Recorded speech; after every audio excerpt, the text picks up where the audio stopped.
The clinking of coffee cups and the low murmur of conversation filled the cafe, but I barely heard any of it. My eyes were locked on her. Meredith, sitting across from him, her head tilted just slightly as she laughed at something I couldn't hear. It wasn't the laugh itself that gutted me. It was the way she leaned toward him, like every part of her wanted to be closer. And maybe that was the first time I truly understood that I wasn't the center of her world anymore. I stood there for a few seconds longer than I should have, holding the door open like some lost stranger. They didn't even notice me. The sunlight caught in her hair, her hand wrapped around that ridiculous ceramic mug she loves, and all I could think was, that used to be my seat. I used to be the one making her laugh until she snorted coffee through her nose. Now I'm the guy standing outside, watching through glass like a fool. I don't know what hurt more, seeing her face light up when he spoke or realizing she didn't even glance at me when I turned and walked away. No double take. No hesitation. Just nothing. I wanted to be angry, to storm in there and drag her out, to scream at both of them. But instead, I just walked. Each step felt like my body was made of lead. When I finally made it back to my car, I sat there for 15 minutes, gripping the steering wheel like it might stop me from falling apart. Every memory of the last year hit me like a tidal wave. The late nights at work. The way she'd started wearing that new perfume she claimed was just a gift from a friend. The sudden, quiet dinners where we barely spoke. I ignored all the signs, telling myself we were just in a rough patch. God, I wanted to believe that. But now, I'm not so sure. I didn't drive home right away. Instead, I circled the block like some desperate man who doesn't know what he's looking for. I even parked across the street, staring at that cafe window, watching her lean in closer, whisper something that made him smile. It felt like someone had reached into my chest and ripped out the part of me that still trusted her. When she finally left, without even calling me, I didn't follow her. I just sat there, breathing like I'd run a marathon, my mind spinning with questions I was too scared to answer. And for the first time in my life, I felt small. Smaller than I'd ever felt. When Meredith came home that evening, I was sitting in the living room, staring at the blank television screen. I didn't want to start a fight right away. I wanted her to speak first, to explain something. Anything. That would make me feel like I wasn't losing my mind. She tossed her keys into the bowl by the door, gave me that soft half-smile, and asked, "How was your day?" Like nothing had happened. I don't know what I expected, an apology, a confession, maybe even guilt in her eyes, but I got nothing. Just that quiet, distant voice that made my stomach turn. I tried to ask her about the coffee meetup. Was it good? I said, forcing the words out like they weren't coated in bitterness. She paused, then shrugged. Yeah, it was fine. We just talked about work stuff. Boring. She didn't even mention Elliot. Not a single word. It was like I'd been erased from the entire scene, like she was carefully building a wall between her day and me. My gut screamed that something was wrong, but I just nodded like an idiot and let her walk past me into the kitchen. That night, when she went to shower, I heard her phone buzz on the counter. I swear I didn't mean to look, but when the screen lit up, I saw the name, Elliot. No emoji, no nickname, just his name. My hand twitched. I didn't open it. I couldn't. The last thing I wanted was to see the words that might break me completely. But the thought ate at me all night. What was he saying? What was she saying back? Meredith fell asleep quickly, like she always does when she's had a long day. I lay there next to her, staring at the ceiling, every nerve in my body screaming at me to grab her phone and find out the truth. But I didn't. I couldn't be that guy, the desperate, paranoid husband snooping through his wife's texts. So I just lay there, feeling like I was drowning in questions I wasn't allowed to ask. The next morning, she left early, said she had a meeting before work. I sat at the kitchen table, sipping cold coffee, staring at the spot where her phone had been the night before. I don't know what broke inside me, but I realized I couldn't just sit and wait for answers anymore. If she wouldn't give me the truth, I'd find it myself. I drove to that same cafe where I saw them yesterday. My plan was, I don't even know.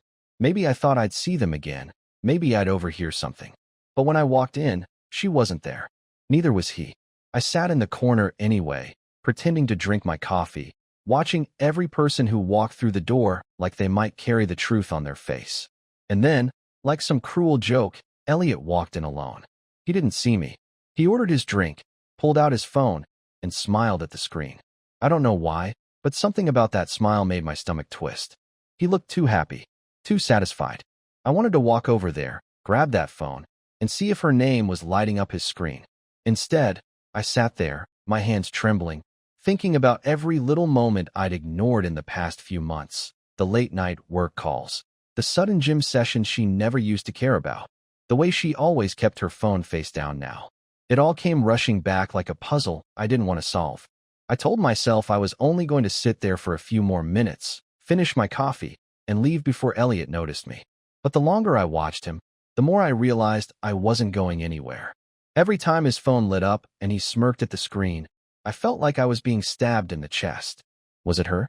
Was my wife the one making him smile like that? I could almost see her fingers typing something sweet, something she used to send me before our messages turned into grocery lists and half-hearted emojis.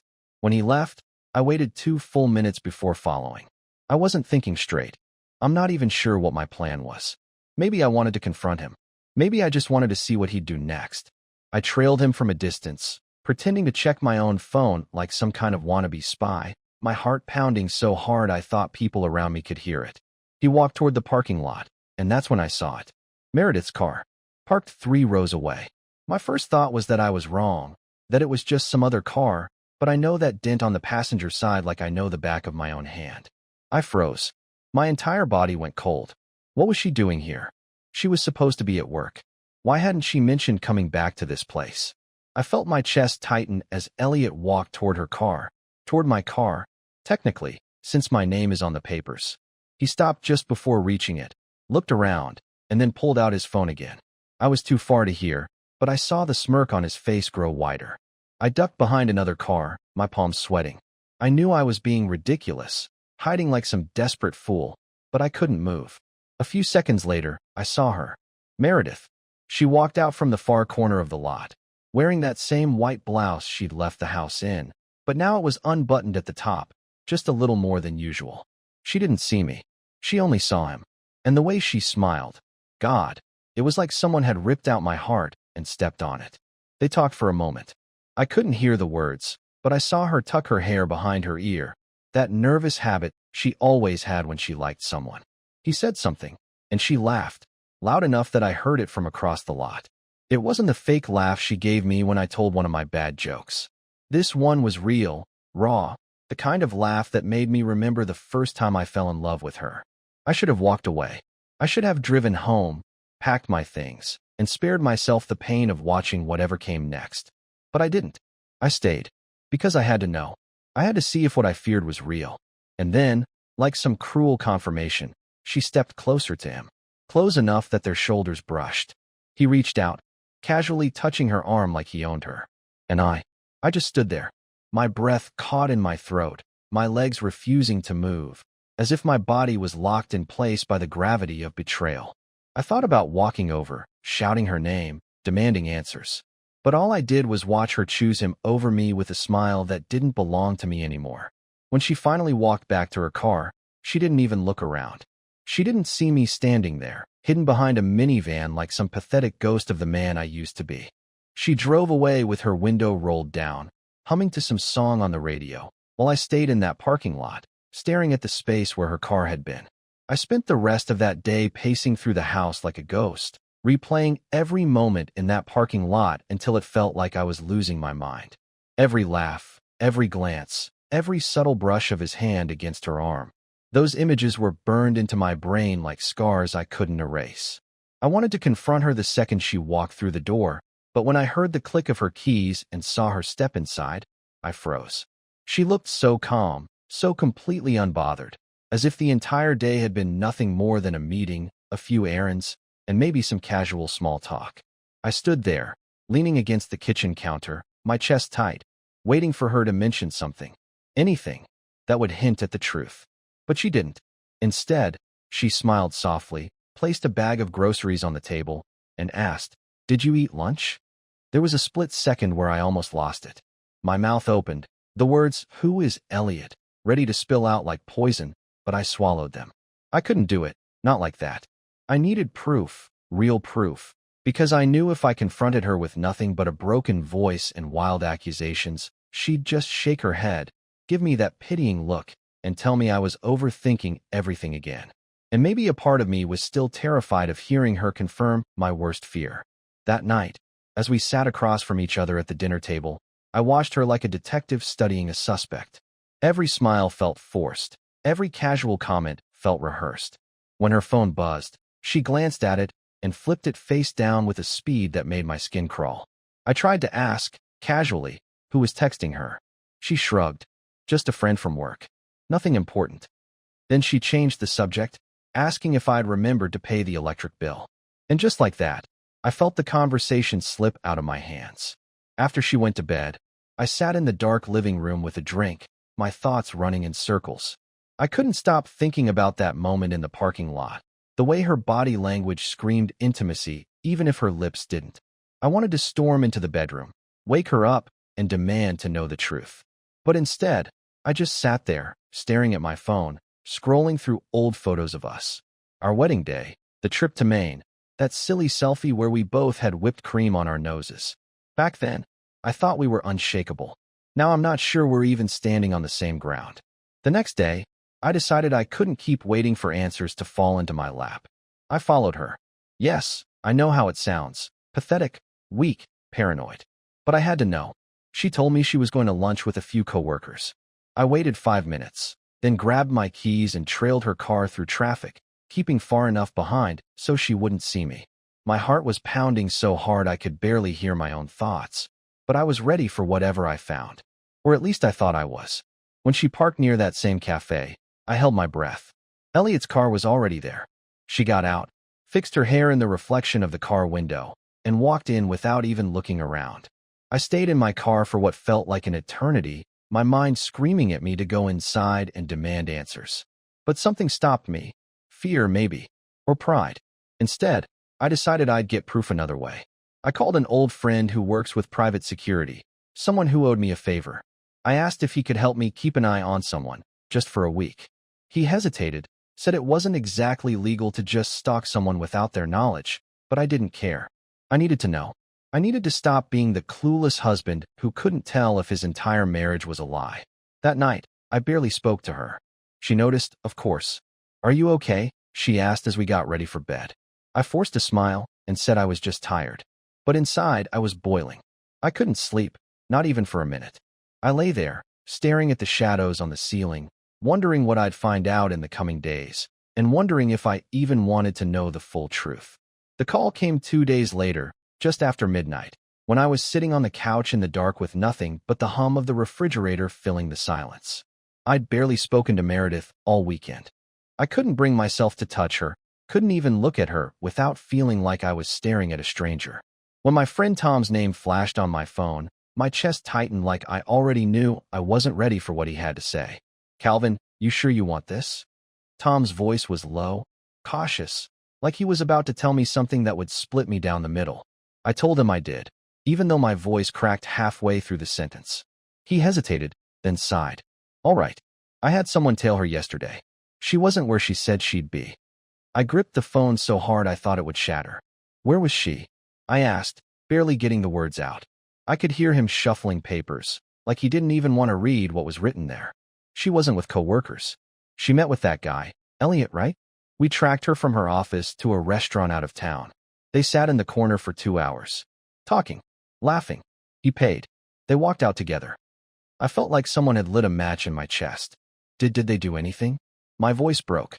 I hated myself for even asking. Tom was quiet for a beat too long. "Look, I don't want to hurt you more than I have to." But they were holding hands when they left. "And there's more. Calvin," she kissed him in the parking lot. It wasn't just a peck. It wasn't friendly. I think I stopped breathing. The room felt like it was tilting, my mind running through every memory I'd had with her, every moment I thought meant something. I wanted to scream, to throw the phone across the room, but all I could do was whisper, "Are you sure?" Tom's voice was firm. I wish I wasn't.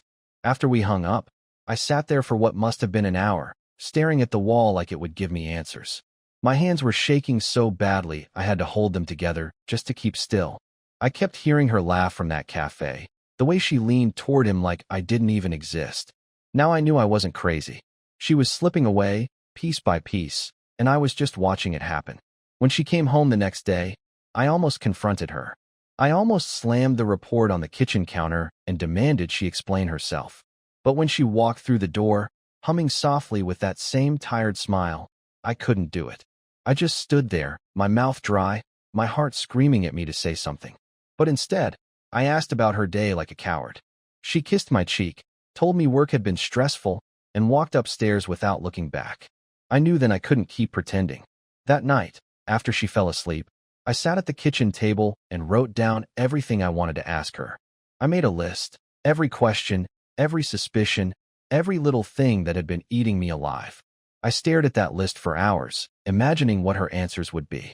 I imagined her lying, imagined her laughing in my face, imagined her crying and begging me to understand. None of it felt real anymore. The next morning, I decided I would follow her myself. I didn't care how pathetic it looked. I needed to see it with my own eyes. I needed to know if my marriage was already dead or if there was still something left worth saving. The next morning, I left the house 15 minutes after Meredith did, following her route at a distance like I'd rehearsed it 100 times in my head. My heart was pounding so hard I could feel it in my fingertips, and every time she slowed down, I had to fight the urge to slam on my brakes. I wasn't cut out for this kind of thing. I'm not some slick detective. I'm just a desperate husband clinging to whatever scraps of truth I can find. She didn't go to the office like she'd said. Instead, she took an exit off the highway that led nowhere near her workplace.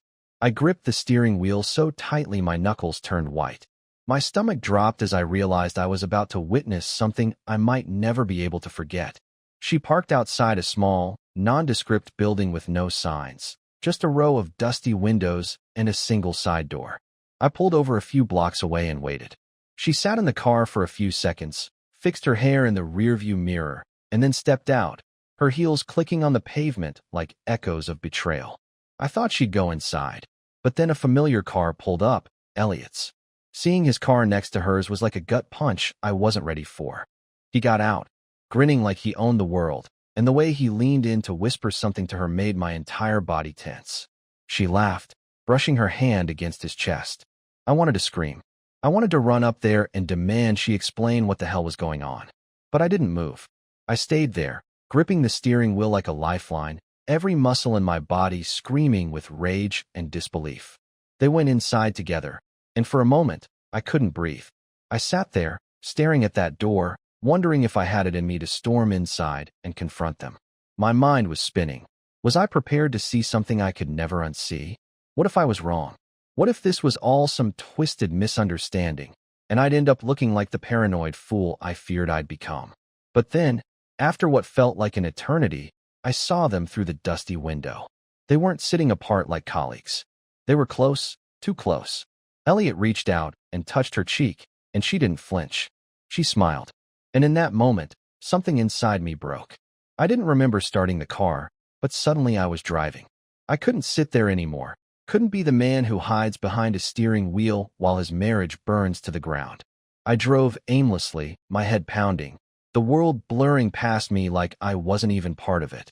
I ended up in some deserted parking lot miles away, gripping the steering wheel until my hands went numb. When I finally got home, I couldn't face her. I couldn't even look at her without picturing Elliot's hand on her face. So, I stayed in the garage for hours, just sitting in the dark, wondering how my life had gotten to this point. When she came home that evening, she was all smiles, like nothing had happened. She kissed me on the cheek, asked me how my day was, and I almost laughed in her face. I wanted to scream, to tell her I'd seen everything, but the words just wouldn't come. That night, as she slept peacefully next to me, I stared at the ceiling, wide awake, my mind a storm of rage, hurt, and confusion. I thought about Tom's report, about what I'd seen that day, and I realized something terrifying. I wasn't just losing her. I was losing myself. I didn't recognize the man I'd become, the one who lurks in parking lots and spies through dusty windows. I wasn't sure how much longer I could keep living like this, pretending I didn't know the truth. But deep down, I also knew this wasn't the end. If she thought she could keep this a secret forever, she was wrong. Something inside me was starting to shift. I wasn't going to stay quiet much longer. The next morning, I woke up with a pit in my stomach that wouldn't go away. Meredith was already downstairs making coffee, humming to herself like she didn't have a care in the world. I sat on the edge of the bed, staring at my hands, trying to find the courage to finally face her. My mind kept replaying the image of Elliot's hand on her cheek, that soft smile she gave him, smiles I hadn't seen directed at me in what felt like years. I was tired of living like a ghost in my own marriage. When I walked into the kitchen, she turned and gave me that sweet, innocent look. "Good morning," she said, sliding a cup of coffee toward me. My throat felt dry. I wanted to scream, to tell her I knew everything, but the words came out like a whisper. "We need to talk." She froze for just a second before masking it with a smile. "About what?" she asked, her tone so casual it made my skin crawl. I told her I'd seen her with Elliot.